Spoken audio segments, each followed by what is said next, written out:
Welcome to Lesson 7.2. Today we're going to talk scale factor of similar figures. Our learning objectives: being able to recognize the ratio of corresponding side lengths of similar figures as the scale factor, and being able to recognize the measures of corresponding angles being the same. Here's our introductory problem. Make sure to read through that before moving on.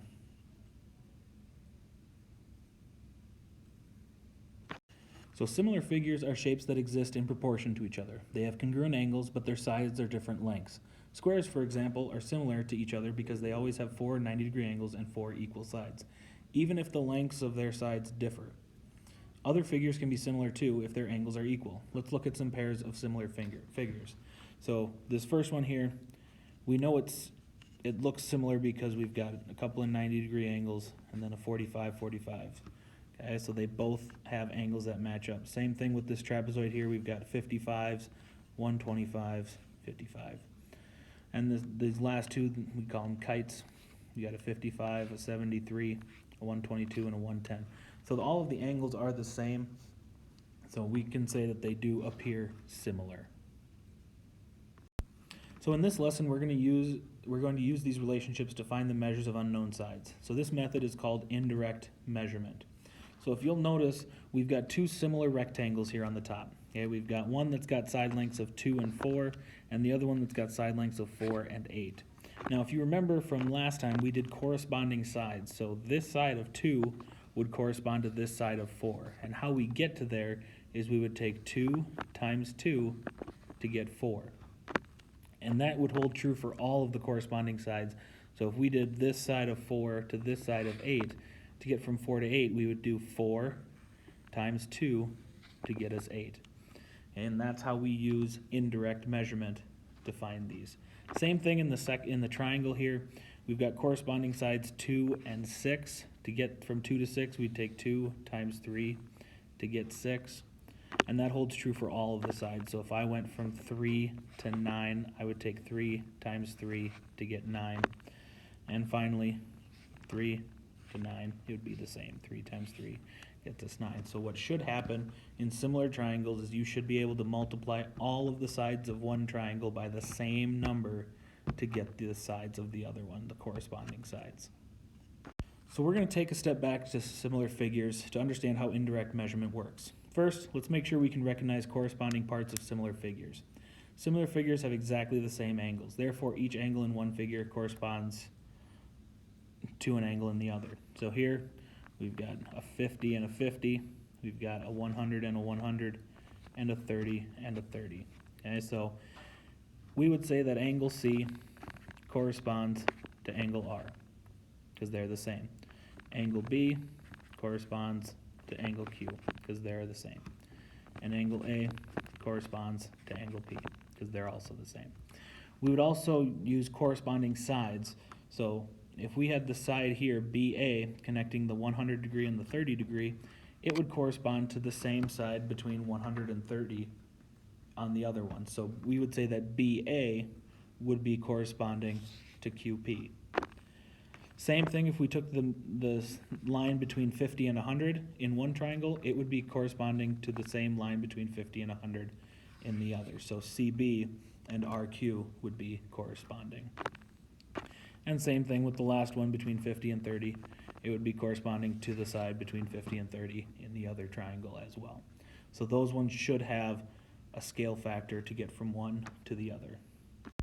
Corresponding sides also have lengths that are related even though they are not congruent. Specifically, the side lengths are proportional. In other words, take each pair of corresponding sides has the same ratio as every other pair of corresponding sides. Take a look at the rectangles below. So we've got one rectangle with sides 3 and 4. Now, if this side is 3, so is this. If this side is 4, so is that. That's how rectangles work. And we can do that with the other one as well. If this is 6, then this is going to be 6 as well. If this is 8, so is this. So what we would do is we would take the corresponding sides and make them into a ratio. So if we did 3 and 6, it doesn't matter which one we put on top as long as we start in the same shape. So if I could do 3 over 6. If I did 4 and 8, it would be 4 over 8. 3 and 6, 3 over 6. 4 and 8, 4 over 8. Now if I typed all of these in, 3 divided by 6, 4 divided by 8, 3 divided by 6, 4 divided by 8, I would get the same answer of 0.5. This would be my scale factor, 0.5, if I were going that direction. And you can see that because if you were to take one of the side lengths of 6 to get to its corresponding side of 3, I would multiply it by 0.5. And that would be the same for all of these, 0.5, 0.5, all the way around. So all of the quotients were the same, so those ratios are proportional. The side lengths are proportional and the figures are similar. We call this the scale factor. The scale factor is the ratio that determines the proportional relationship between the sides of similar figures. For the pairs of sides to be proportional to each other, they must have the same scale factor. In other words, similar figures have congruent angles and sides with the same scale factor. A scale factor of 2 means that each side of the larger figure is twice as long as the corresponding side is in the smaller figure. So our example here is what is the scale factor for the figures below. So if I look at two corresponding sides, if I take this one and this one, so I start at 5, what do I multiply 5 by to get to 15? Well, I'd multiply by 3.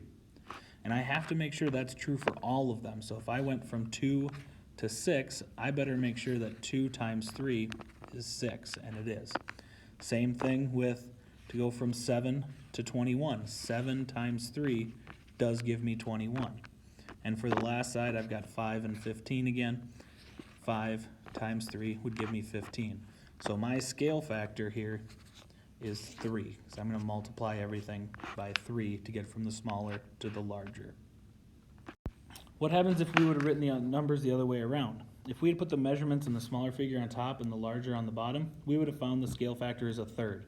We can write them the other way too, as long as you understand how to read scale factor. This is another way of saying the scale factor is 3. When we say that the larger figure is 3 times as big as the small one, it's the same as saying that the small figure is 1/3 of the size of the larger one. So 3 and 1/3 would work the same both ways.